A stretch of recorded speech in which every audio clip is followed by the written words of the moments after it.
गया है जो कि प्राइमरी साइड को चालू करने का काम करती है। तो सबसे पहले हम क्या करेंगे, इसके लाइन न्यूट्रल का हम इम्पीडेंस लेंगे, यानी वैल्यू चेक करेंगे।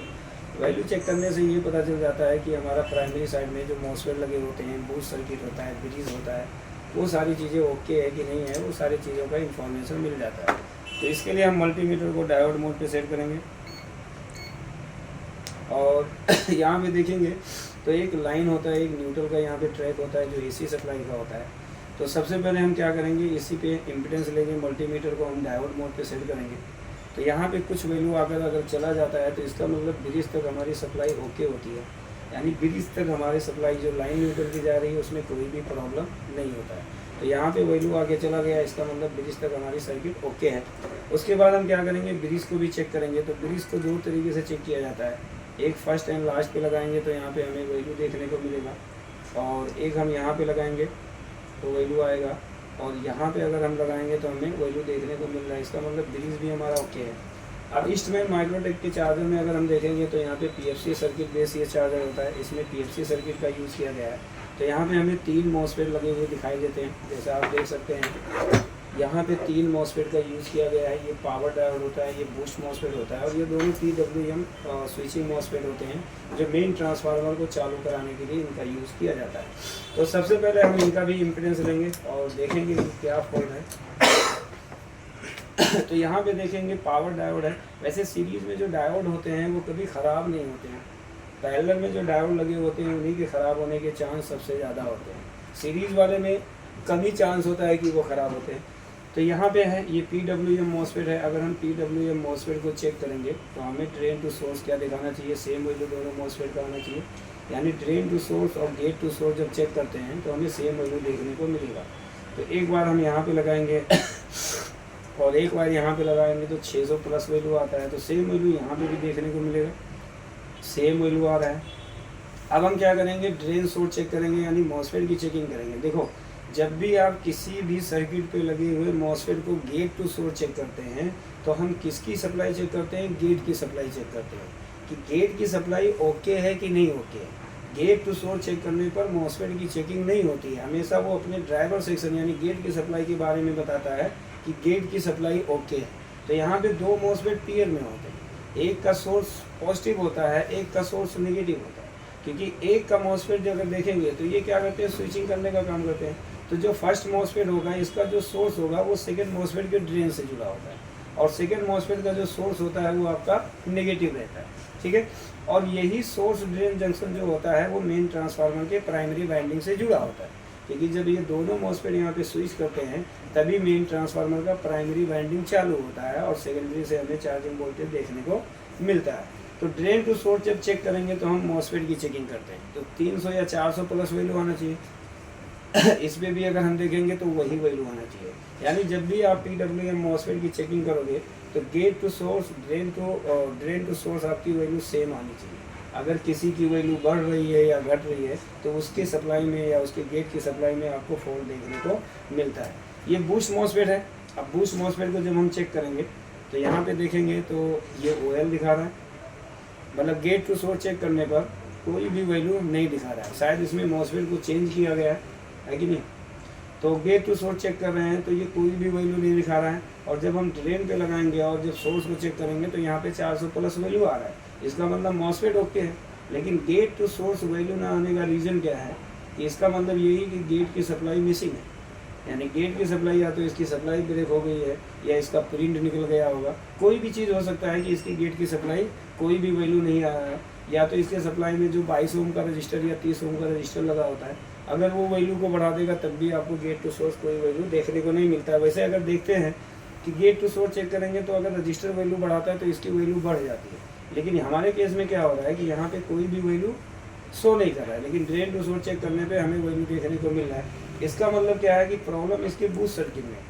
तो हमें क्या करना होगा, सबसे पहले गेट ड्राइवर, गेट की सप्लाई को हमें चेक करना होगा, और चेक करके ही हमें फॉल्ट को पता करना होगा, ठीक है। तो सबसे पहले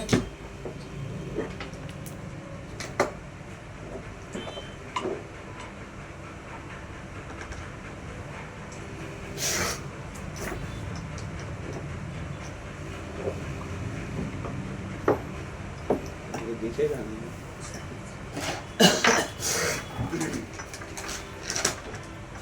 ठीक है। तो यहाँ पे देख सकते हैं जैसे कि ये जो हमारा मॉसफेट है ये बूस्ट मॉसफेट है। वैसे तीनों कंपनी के तीनों ही मॉसफेट लगभग सेम ही होते हैं।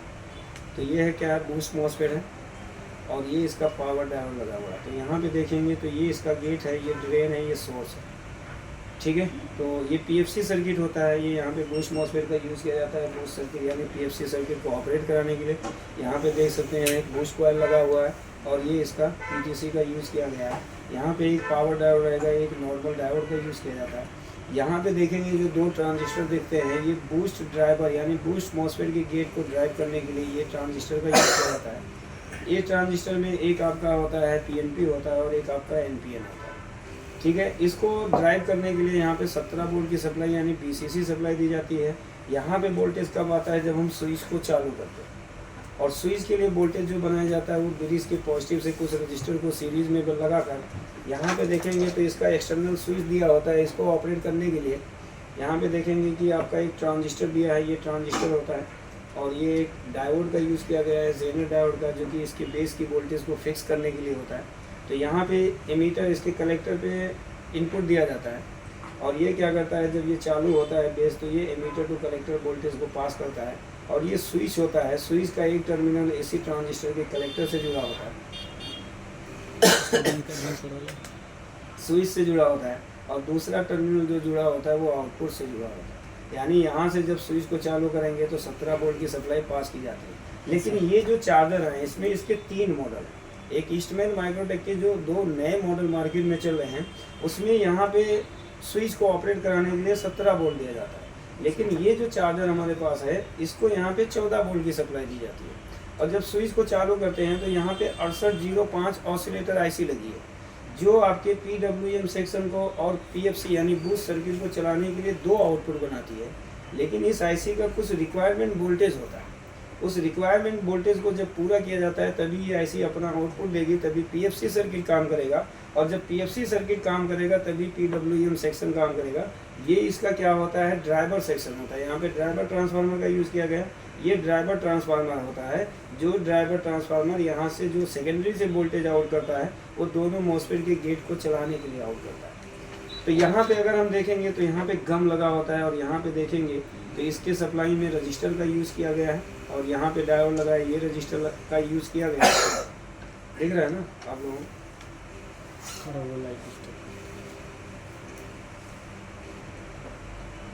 ठीक है। सबसे पहले हम क्या करेंगे, गेट की सप्लाई को चेक करेंगे। तो मल्टीमीटर को हम बीप पे रखेंगे, एक वायर को हम मॉसफेट के गेट पे लगाएंगे और इस रजिस्टर से चेक करेंगे बीप साउंड दे रहा है, कंटिन्यूटी आ रही है, इसका मतलब ये हमारा ओके है। अब ये रजिस्टर का दूसरा सिरा बीप साउंड नहीं दिया, अब यहाँ पे लगाएंगे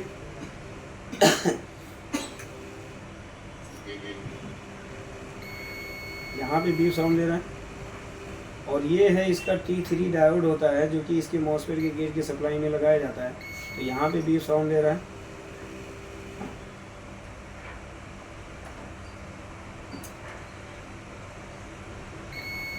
ये बीप साउंड है। इसमें एक रजिस्टर होता है LBR होता है जो कि दोनों साइड से बीप साउंड देना चाहिए, लेकिन कोई भी रजिस्टर दोनों साइड से बीप साउंड नहीं दे रहा है। इधर अगर देखेंगे ये भी नहीं दे रहा है। ये वाला टर्मिनल इसके डायोड से जुड़ेगा,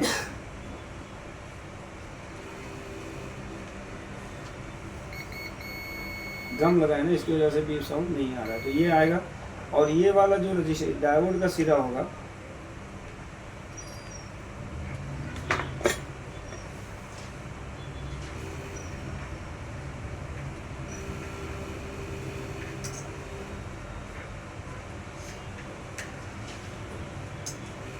ठीक है। तो अब हम क्या करेंगे, इसकी सप्लाई को चेक करेंगे। ये बीप साउंड दिया था और इधर से भी हमारा बीप साउंड आएगा। ये वाला गेट की सप्लाई से जुड़ा है यानी इस रजिस्टर से जुड़ा हुआ है।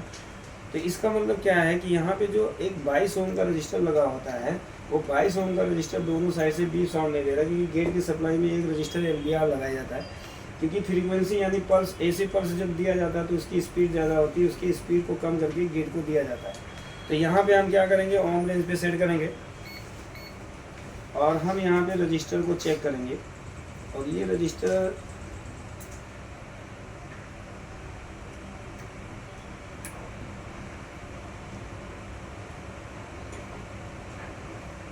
ये रजिस्टर कोई वैल्यू शो नहीं कर रहा है। इस रजिस्टर को चेक करेंगे हम R65 को 56 को, सॉरी,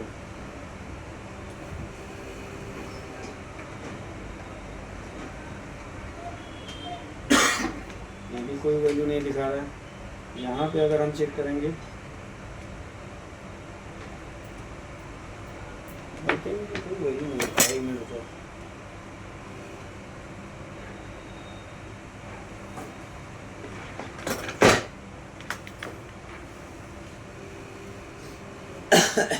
सत्तावन दे रहा हूँ,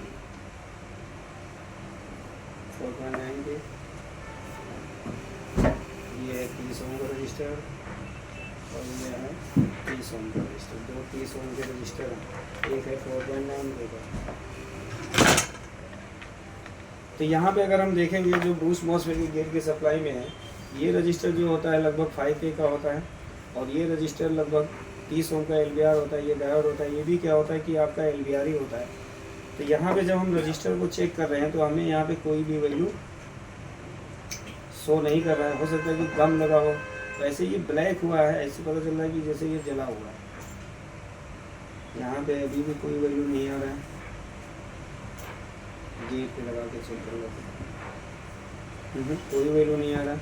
और ये रजिस्टर को अगर हम चेक कर रहे हैं तो ये भी हमें कोई भी वैल्यू नहीं दे रहा है। अगर हम बीप पॉइंट पे चेक करेंगे, क्योंकि LVR रजिस्टर हमेशा क्या देता है, बीप साउंड, तो अगर हम इसको चेक करेंगे तो ये भी हमें बीप साउंड नहीं दे रहा है। इधर डायोड, क्योंकि डायोड का दोनों टर्मिनल LVR से जुड़ा होता है, कोई भी रजिस्टर बीप साउंड नहीं दे रहा। तो इसका मतलब हमें पहले इन सारे रजिस्टर को चेंज करना पड़ेगा, क्योंकि ये आपका 5K का होता है, ये 30 ओम का होता है, ये भी 30 ओम का रजिस्टर होता है। तो इनमें से कोई भी रजिस्टर बीप साउंड नहीं दे रहा है और ये रजिस्टर भी कोई वैल्यू नहीं दिखा रहा है। तो हम क्या करेंगे, रजिस्टर को निकालेंगे और इसके जगह हमें दूसरे रजिस्टर को लगाना है।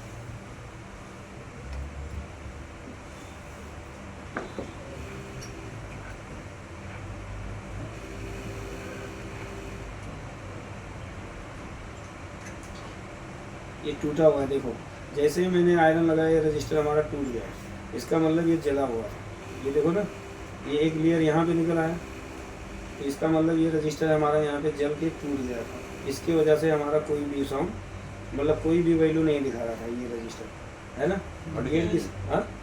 हाँ, अब इसके बाद क्या करेंगे, इस रजिस्टर को भी बाहर निकालेंगे और बाहर निकाल के इसको भी हम चेक करेंगे कि ये रजिस्टर भी साउंड दे रहा है कि नहीं, और इसको भी निकालेंगे। ठीक है, क्योंकि अगर गेट की सप्लाई में अगर प्रॉब्लम आती है तो ज़्यादातर रजिस्टर के ऊपर इफेक्ट पड़ जाता है ना। अब इसको हम बाहर निकालेंगे और बाहर निकाल के हम क्या करेंगे, इसको चेक करेंगे। तो मल्टीमीटर को हमने बीप पे रखा, क्योंकि ये रजिस्टर आपके 33 ओम के होते हैं अप्रॉक्स। तो यहाँ पे देख सकते हैं कोई भी बीप साउंड नहीं दे रहा है। एक बार ओम रेंज पे सेट करेंगे, यहाँ पे भी देख सकते हैं कोई वैल्यू नहीं, ये भी आपका फटा ही लग रहा है, ये भी कोई वैल्यू नहीं दिखा रहा। तो ये लगता है कि मेगा ओम से ज़्यादा होगा। और इसको चेक करेंगे, है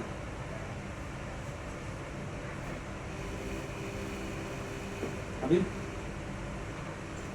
देखिए, इस रजिस्टर को अगर हम चेक कर रहे हैं तो अभी भी हमें कोई भी वैल्यू नहीं दिखा रहा, क्योंकि मल्टीमीटर मेगा ओम तक दिखा देता है, लेकिन मेगा ओम से ज़्यादा हो जाएगा तो ये भी दिखा नहीं सकता। इस रजिस्टर को भी हम चेक कर लेते हैं, तो ये भी देख सकते हैं कोई भी वैल्यू नहीं दिखा रहा है। इसका मतलब एक रजिस्टर जब शॉर्ट हुआ, यानी जब उसकी बॉडी फटी, तो हो सकता है कि इनके ऊपर भी इफेक्ट डाल दिया होगा, इसकी वजह से ये भी कोई भी वैल्यू नहीं दिखा रहे हैं। इसका मतलब ये भी रजिस्टर ख़राब है। अब हमें क्या करना है, यहाँ पे दूसरे रजिस्टर को लगाकर फिर हमें क्या करना है, चेक करना है। तो दूसरे स्क्रैप बोर्ड से हम क्या करेंगे, रजिस्टर को निकालेंगे।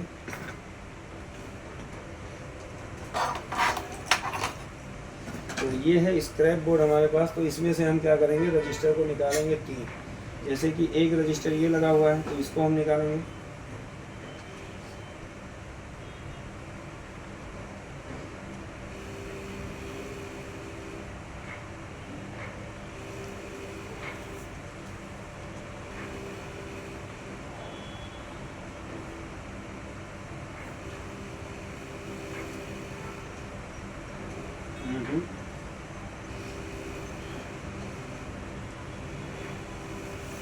एक तो ये रजिस्टर है हमारा, और ये भी रजिस्टर ख़राब ही है, तो इसको भी हम निकालेंगे। और ये रजिस्टर भी ख़राब था, तो ये 3 रजिस्टर को हमने निकाला है। अब यहाँ पे हम क्या करेंगे, तीनों रजिस्टर को चेक करेंगे। तो ये 5K का रजिस्टर होता जो कि हमारा पहला रजिस्टर था, तो मल्टीमीटर में देखेंगे 4.96 दिखा रहा। इस रजिस्टर को चेक करेंगे तो ये LDR होते हैं